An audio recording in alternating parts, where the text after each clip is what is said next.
The JSON type function returns the data type of a value in a specified field of a JSON document. JSON string is a string representation of the JSON document.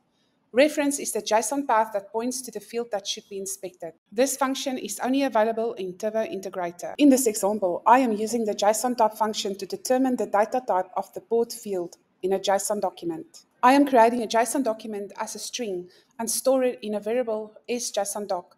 This JSON has three fields: user, port, and address. I am using the JSON type function to check what kind of value is stored in the port field of the JSON document. Finally, I export the data type into a file named jsontype.txt. Let's run the process and then view the file.